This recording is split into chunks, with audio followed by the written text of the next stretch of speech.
নবনীরদ-নিন্দিত কান্তিধারম রসসাগর নাগর भूपवरं। हरे कृष्णा, धन्यवाद, प्रणाम। हम लोग श्रीमद् भागवतम की तीसरे स्कंद में हैं। 29वां अध्याय चल रहा है। आज हम लोग श्लोक संख्या 25 से कंटिन्यू करेंगे, 25 से 28 तक करेंगे। श्रीमद् भागवतम 3.29.25 टू 28, 25 नंबर श्लोक। अर्चादावाचरेत तावत् ईश्वरं मां स्वकर्म कृत्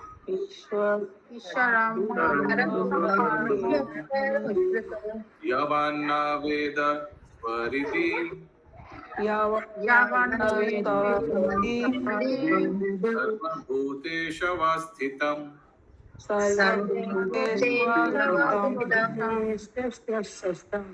बहुत अच्छा लग रहा है। प्रेमा माता जी आज भागवतम में ज्वाइन किया, एकदम वीडियो ऑन करके। बहुत पुराना भक्त है, बहुत पुराना भक्त है, लेकिन कभी ऐसा ज्वाइन नहीं किया। Thank you very much. Hare Krishna. Hare Krishna.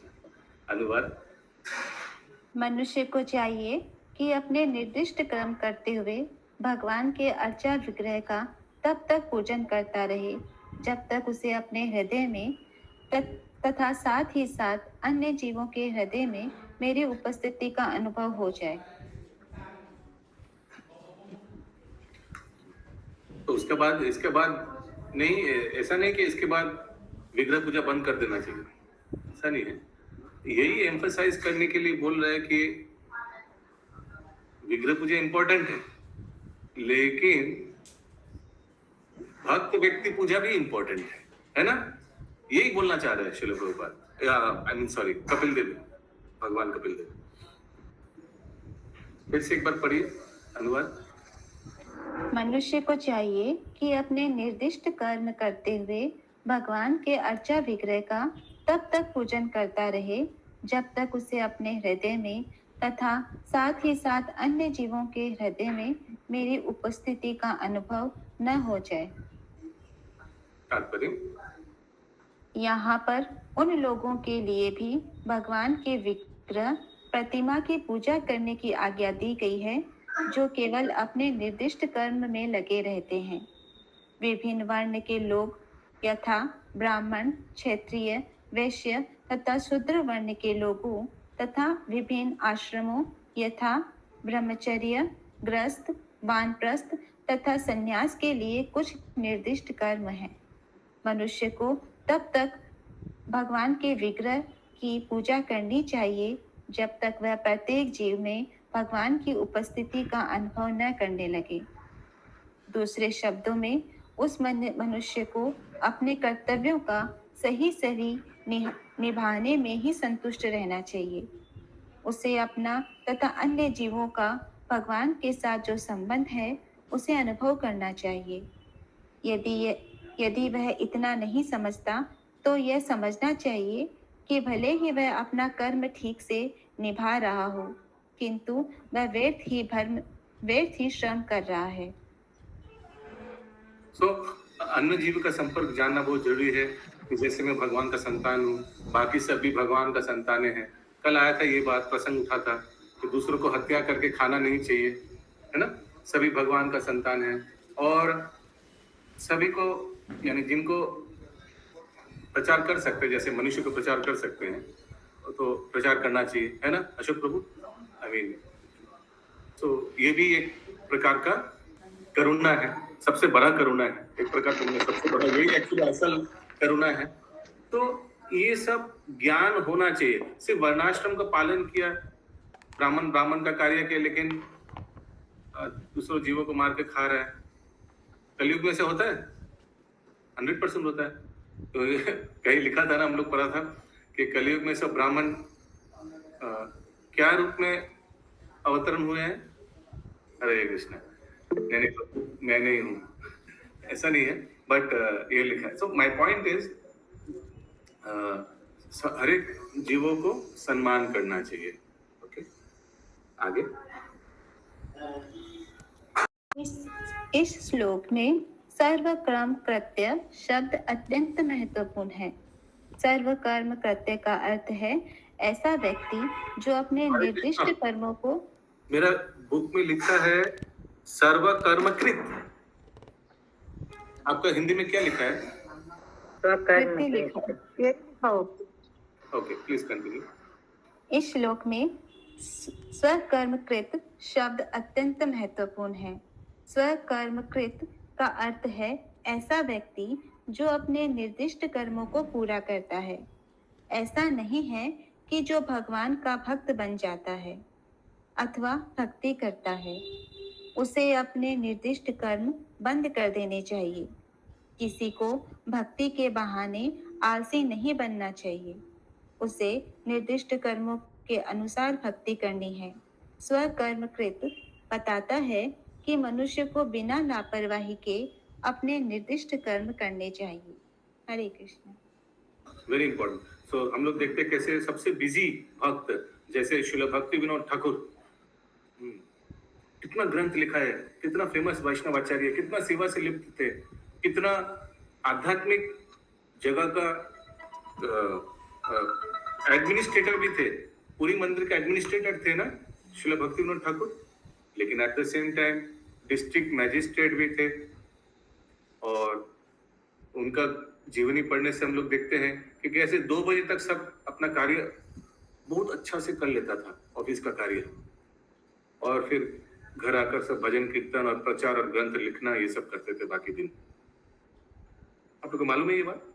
Till 2 o'clock he used to work, fully dedicated। तो ऐसा और भी उदाहरणें हैं। हम लोग देख सकते हैं जैसे हमारे बलदेव ग्रुप का जो सर्कल सर्विंग लीडर है इस ग्रेस मोहन गन प्रभु। सो प्रभु कैसे वोडाफोन का वाइस प्रेसिडेंट जैसे इतना हाई पोस्ट संभालते थे कितना साल, लेकिन एट द सेम टाइम भी हम लोग देख सकते हैं बलदेव ग्रुप को कितना प्रचार किया प्रभु ने, कितना फैलाया प्रचार। सो और मंदिर का बहुत इम्पोर्टेंट पद में भी प्रभु इन्वॉल्व थे, वो भी ड्यूटीज साइमल्टेनियसली निभाया। एक्चुअली एक बात हमको लगता है श्रील प्रभुपाद इस काम में बहुत स्ट्रेस दिया जाता है, शिक्षा दिया जाता है कि कैसे अपना नैमित्तिक धर्म को निभाते हुए नित्य धर्म किया जाए। ये इस काम में बहुत सुंदर सिखाया जाता है और बहुत ऐसे उदाहरण हैं बहुत।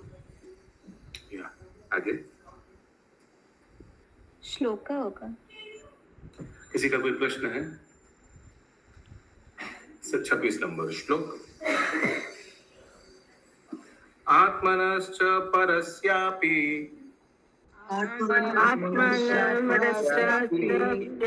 करोतन्तरोदरम्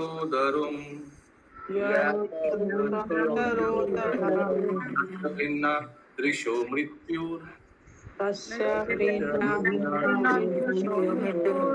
विदधे भयं उल्बनम्।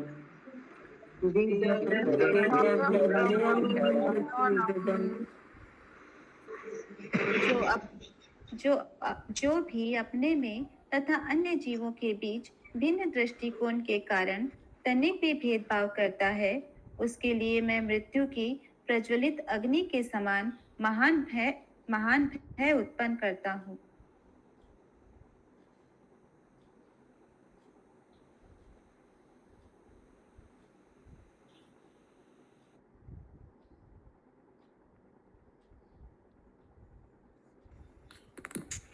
प्रभु जी आप म्यूट में हैं।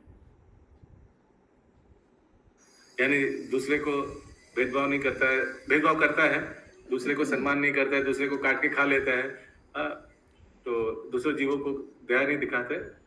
उनको क्या करते हैं, उनके लिए क्या है भगवान क्या बताते हैं माता जी अनुवाद में? मृत्यु की प्रज्वलित अग्नि के समान महान भय उत्पन्न करता हूँ। तात्पर्य समस्त प्रकार के जीवों के बीच अनेक शारीरिक भिन्नताएं हैं, किंतु भक्त को इस आधार पर एक जीव तथा दूसरे जीव में भेदभाव नहीं करना चाहिए। भक्त का दृष्टिकोण तो यह होना चाहिए कि समस्त प्रकार के जीवों में आत्मा तथा परमात्मा दोनों ही समान रूप से उपस्थित है। हरे कृष्ण। ठीक है। अगला श्लोक 27 नंबर। अथा मां सर्वभूतेषु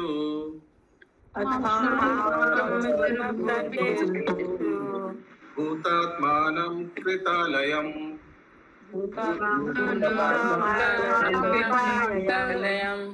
अर्हये दानमनाभ्याम्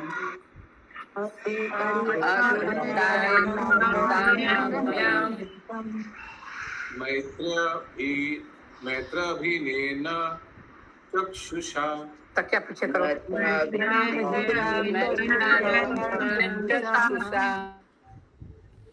अतः दान तथा सत्कार के साथ ही साथ मैत्रीपूर्ण आचरण से तथा सबों पर एक सी दृष्टि रखते हुए मनुष्य को मेरी पूजा करनी चाहिए, क्योंकि मैं सभी प्राणियों में उनके आत्मा के रूप में निवास करता हूँ।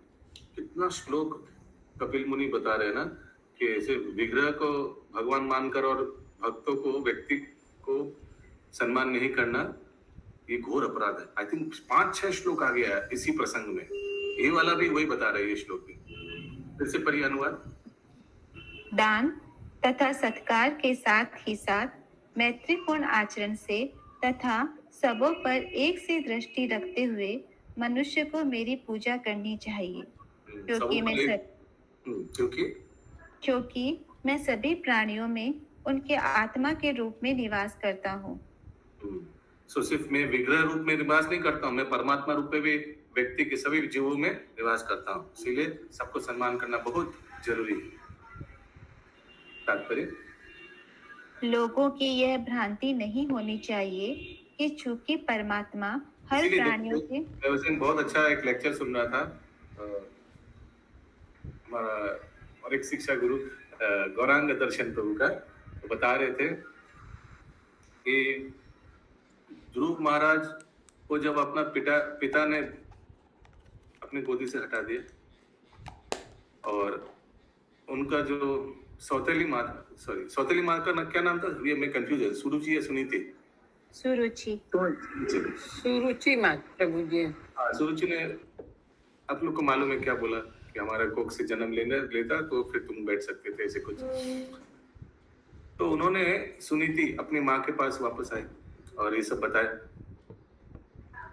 लेकिन उनका माँ ने, ध्रुव महाराज की माँ ने ऐसा नहीं बताया कि सौतेली माँ का क्या नाम, सुनीति, सुरुचि, अच्छा, कि सुरुचि ने ऐसा किया, उसका आने वाले जन्म में उनको बहुत पाप लगेगा, ऐसा नहीं तुमको बोलना चाहिए था। ध्रुव महाराज को ऐसा नहीं बोला उसका माँ ने।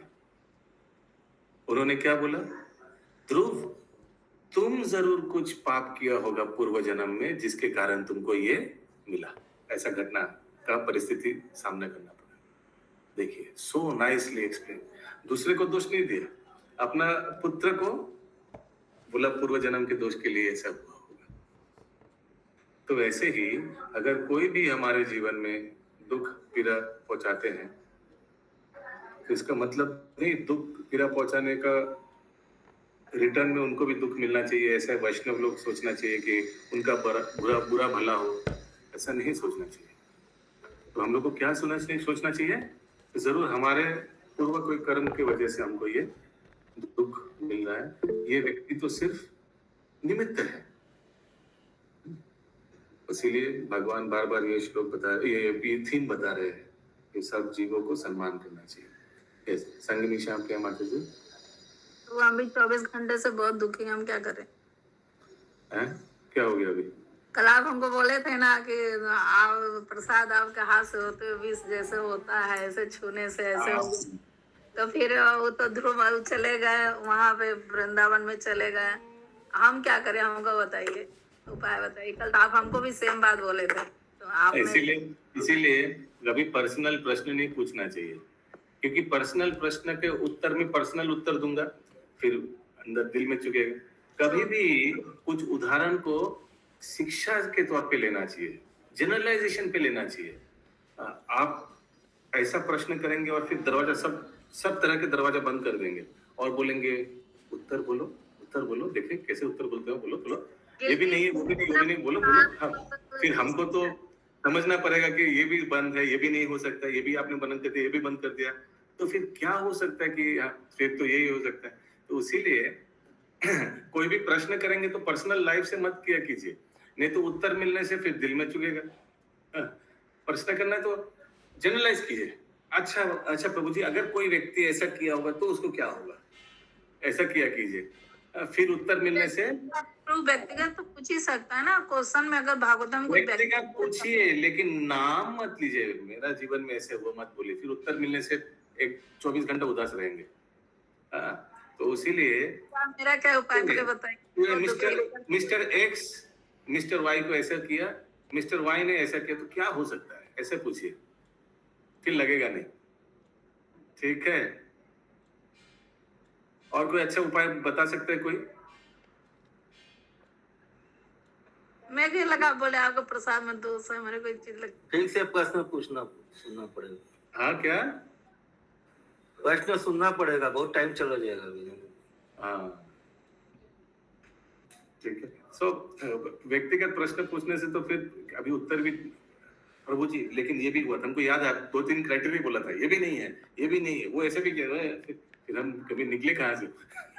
तो एनीवेज, अगर आपका मेरा उत्तर से चोट लगा तो हमको क्षमा कर दीजिएगा। आप पूरा 24 घंटा इससे उदास थे, तो प्लीज फॉरगिव मी, ऐसा हमको बोलना नहीं चाहिए था। बट आई डोंट नो, मैं एक्चुअली कभी मैंने, अभी ये होता भी है, किसी का उद्देश्य सबके लिए भी लागू है, किसी का तो उद्देश्य कभी कभी रहता नहीं है किसी को हर्ट करने का, लेकिन हो जाता है, you know. So but anyways, I am really sorry for that. आप इतना दुखी हो गए इसके लिए। एनीवेज, आगे। यस माता जी। लोगों की यह भ्रांति नहीं होनी चाहिए कि चूंकि परमात्मा हर प्राणी के हृदय में वास करता है, इसीलिए व्यष्टि आत्मा उसके तुल्य है। परमात्मा तथा आत्मा की समानता निर्विशेषवादियों के मन की उपज है। यहाँ समझना पड़ेगा। फिर से अच्छा, मैं पढ़ता हूँ। It should not be misunderstood that because the super soul is dwelling within the hearts of a living entity, the individual soul has become equal to him. ये तो समझ में, पहला सेंटेंस समझ में आया? परमात्मा हृदय में है। अशोक प्रभु, शुभंकरी माता जी, परमात्मा कहाँ है? शुभंकरी माता जी, परमात्मा हृदय में है, लेकिन और आत्मा कहाँ है? आत्मा भी हृदय में है। तैर रहा है, मालूम है आप लोगों को, सब हार्ट के अंदर में है। डोंट थिंक दैट वो फिजिकल कुछ तैर रहा है। तो निर्विशेषवादी लोग क्या सोचेगा कि आत्मा परमात्मा एक हो गया। आगे द इक्वालिटी, सेकंड सेंटेंस। यहाँ स्पष्ट उल्लेख है कि आत्मा को भगवान के संबंध में ही मान्यता देनी चाहिए। नहीं, सेकंड वाला सेंटेंस। इसीलिए व्यष्टि आत्मा उसके तुल्य है। परमात्मा तथा आत्मा की समानता निर्विशेषवादियों के मन की उपज है। देखिए, निर्विशेषवादी लोग फिर क्या सोचते हैं? Equality of the super soul and the individual soul is misconceived. परमात्मा और आत्मा सब एक ही लेवल पे है। निर्विशेषवादी, क्योंकि भगवान का कोई आकार है नहीं है ना अशोक प्रभु, तो इसीलिए ठीक है, सब हाथ उठाकर जोर से बोलिए हरि बोल, हरि बोल, हरि बोल, हरि बोल। हाथ उठाकर बोलिए हरि बोल, हरि बोल, हरि बोल, हरि बोल। यस, आगे।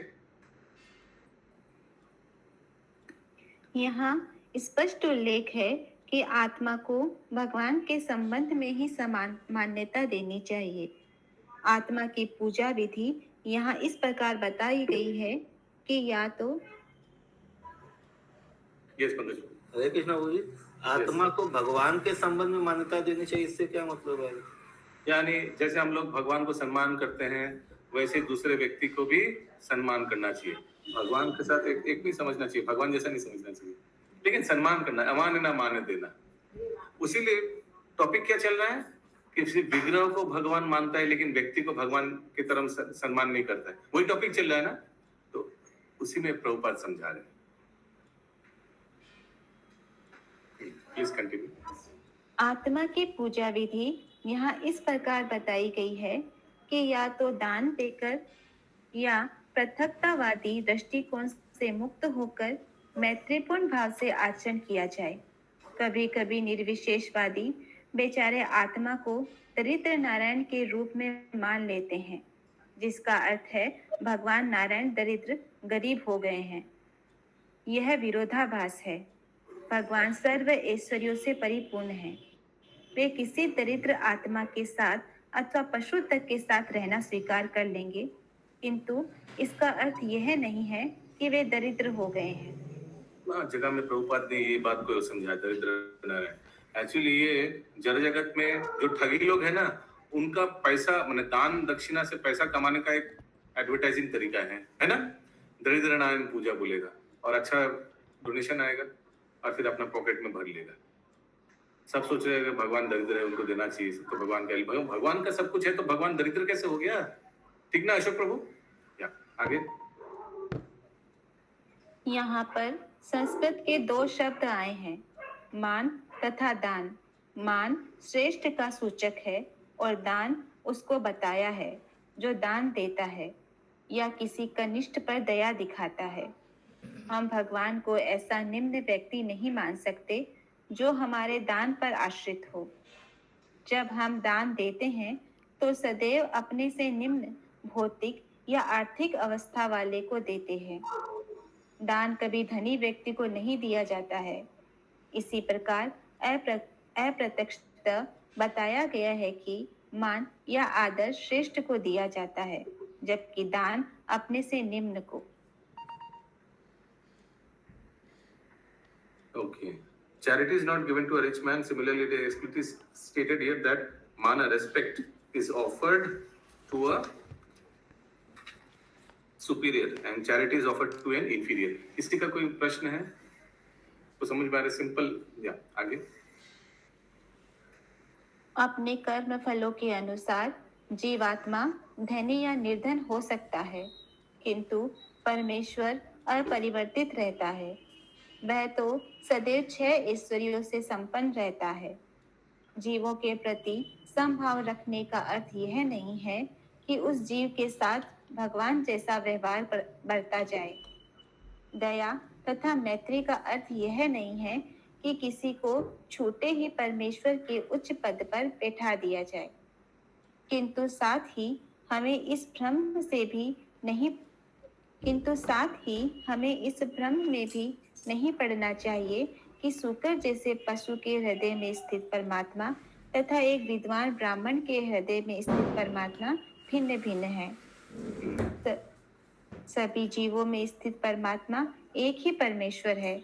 अपनी सर्वशक्तिमत्ता से भगवान कहीं भी रह सकता है और कहीं भी वैकुंठ लोक जैसी परिस्थिति उत्पन्न कर सकता है। यही उनकी अचिंत्य शक्ति है। अतः जब नारायण एक सूकर के हृदय में वास करता है तो वह सूकर नारायण नहीं बन जाता। वह सूकर की देह से अप्रभावित रहकर सदैव नारायण बना रहता है। हरे कृष्ण। तो सूकर के देह में आत्मा भी है, परमात्मा है। आत्मा कौन है? वो सूकर। परमात्मा कौन है? भगवान। ऐसा नहीं कि भगवान सूकर का देह है तो भगवान भी हॉक बन गए, सूकर बन गए। नो। 28 तक है ना? और एक श्लोक है। हाँ प्रभु।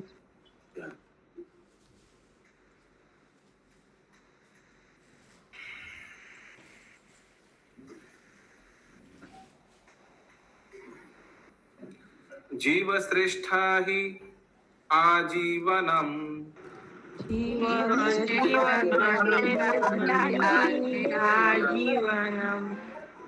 तथा प्राणामृतश्चे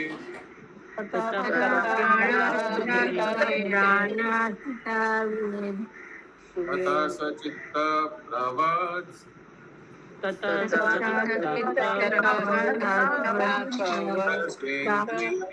हृदय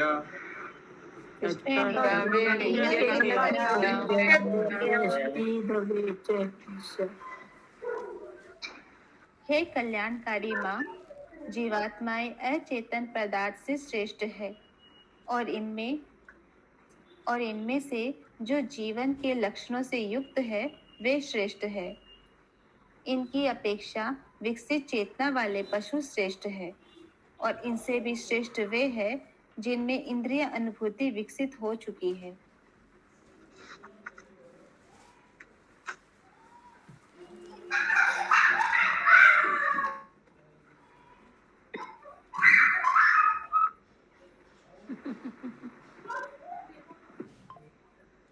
फिर से पढ़िए माता जी प्लीज। हे कल्याणकारी माँ, जीवात्माएं अचेतन पदार्थ से श्रेष्ठ है, और इनमें से जो जीवन के लक्षणों से युक्त हैं वे श्रेष्ठ हैं। इनकी अपेक्षा विकसित चेतना वाले पशु श्रेष्ठ हैं, और इनसे भी श्रेष्ठ वे हैं जिनमें इंद्रिय अनुभूति विकसित हो चुकी है। हाँ, कल ये बात आया था ना, जब हम लोग डिस्कस कर रहे थे कि पेड़ पौधा को क्यों खा सकते हैं। दिलीप प्रभु ऐसे डिस्कस हुआ था, याद है? तो कोई ने बताया था, कोई माता जी ने, कि ये इंद्रिय ज्यादा एक्टिव है हाई चेतना वाला जीवों में, तो जो लो चेतना वाला जीव है उसको फिर हम लोग भोजन के लिए, आहार के लिए यूज कर सकते हैं। तात्पर्य शायद आगे से पढ़ लिया होगा। पिछले श्लोक में बताया गया है कि जीव का सम्मान दान तथा मैत्री भाव से होना चाहिए। इस श्लोक में तथा अगले श्लोकों में विभिन्न कोटि के जीवों का वर्णन किया गया है, जिससे लोग जान सके कि कब दान देना चाहिए। माता जी, प्रभु जी, ये जीव का सम्मान दान से तथा मैत्री भाव से होना चाहिए। दान से क्या मतलब हुआ यहाँ पे? कौन सा श्लोक, कौन सा लाइन फिर से बोलिए माता जी प्लीज। यही तात्पर्य का पहला line. Living entities should be in the previous verse, पिछले श्लोक में लिखा था that living entities should be honoured by charitable gifts and friendly behaviour. तो उसमें लिखा था ना, जो हमसे नीचे है उनको दान देना चाहिए, जो हमसे ऊपर है उनको सम्मान करना चाहिए। हाँ, वो तो लिखा था, लेकिन दान तो मैत्री भाव से होना चाहिए दान। इंग्लिश में तो मैत्री भाव and friendly behaviour, charitable gifts and friendly behaviour, दोनों को अलग मत, माने दोनों को एक मत कीजिए। ओके, अलग अलग। हाँ, इंग्लिश में पढ़ रहा हूँ, फिर देखिए। Living entities should be honoured by charitable gifts and friendly behaviour. ऐसा नहीं चैरिटेबल फ्रेंडली गिफ्ट्स, ऐसा नहीं है। ठीक है, आगे हिंदी में क्या है फिर से बोलिए, एक कैसा हो गया दोनों। पिछले श्लोक में बताया गया है कि जीव का सम्मान दान तथा मैत्री भाव से होना चाहिए। तथा में तो दिक्कत है, दान और ऐसा आई डोंट नो, हमको तो वो लग रहा है। आगे इस श्लोक में हरे कृष्ण प्रभु, বাংলায় পড়বো যা লেখা আছে? হ্যাঁ বলুন। বাংলায় লেখা আছে জীবকে দান এবং মৈত্রী ভাবের দ্বারা সম্মান প্রদর্শন করতে হবে। এবং মানে আর প্লাস, এবং মানে प्लस। Yes, please continue. इस श्लोक में तथा अगले श्लोकों में विभिन्न कोटि के जीवों का वर्णन किया गया है, जिससे लोग जान सके कि कब दान देना चाहिए और कब मित्रता का व्यवहार करना चाहिए।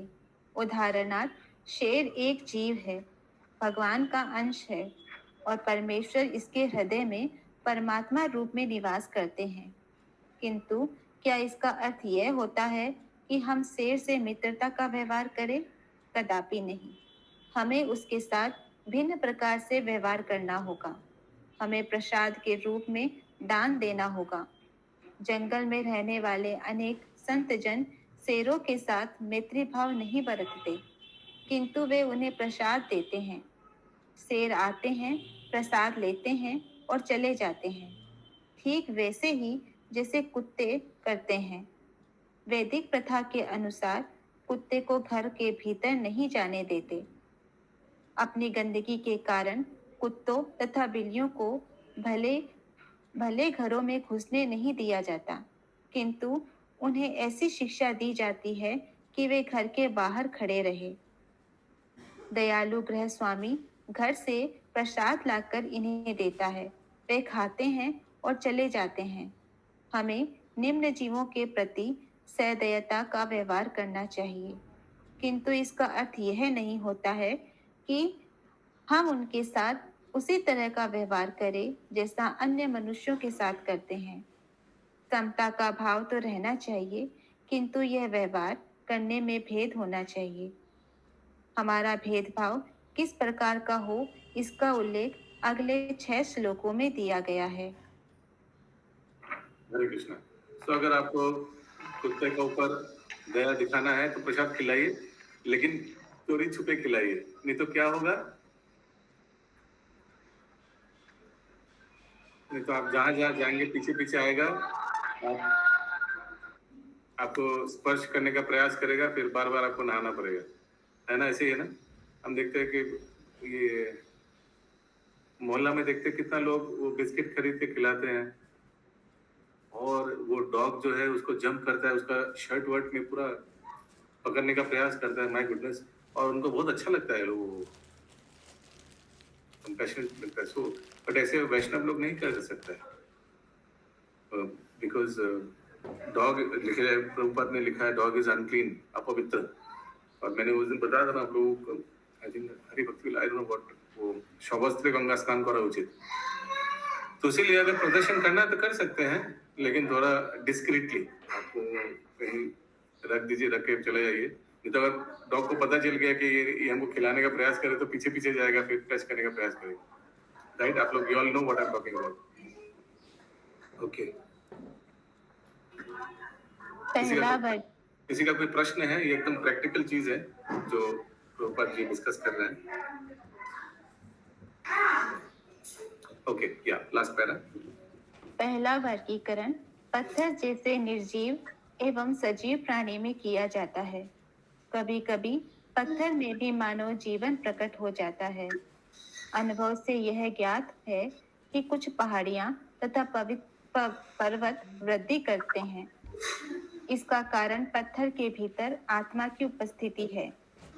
जीवित अवस्था का दूसरा लक्षण है चेतना का विकास, और इससे भी आगे अनुभूति का विकास। महाभारत के मोक्ष धर्म पर्व में यह बताया गया है कि वृक्षों में अनुभूति होती है, वे देख तथा सूंघ सकते हैं। हमें अनुभव है कि वृक्ष देख सकते हैं। कभी कभी विशाल वृक्ष अपनी वृद्धि के दौरान व्यवधानों से बचने के लिए अपनी वृद्धि की दिशा बदल लेते हैं। इसका अर्थ हुआ कि वृक्ष देख सकता है, और महाभारत के अनुसार तो वृक्ष सूंघ भी सकता है। इससे अनुभूति का विकास संकेत मिलता है। हरे कृष्ण। तो देखिए, ये बहुत प्रसिद्ध है ना कि कोई एक साइंटिस्ट ने ये डिस्कवर किया था कि वृक्षों में भी प्राण है।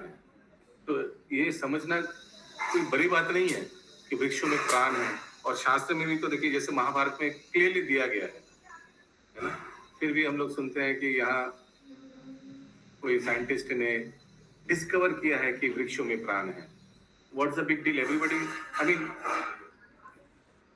ये तो कॉमन सेंस है कि वृक्षों में प्राण है, बढ़ता है कि ऐसे ऐसे अपने आप बढ़ जाता है कि, लेकिन वृक्षों में प्राण है, लेकिन वृक्ष को हम लोग भगवान की सेवा में लगा सकते हैं, अपने सेवा में लगा सकते हैं। उतना हिंसा अलाउड है, ये हम लोग कुछ दिन आगे श्रवण किया था। ओके, ग्रंथराज श्रीमद् भागवतम की जय, श्रील प्रभुपाद की जय जय।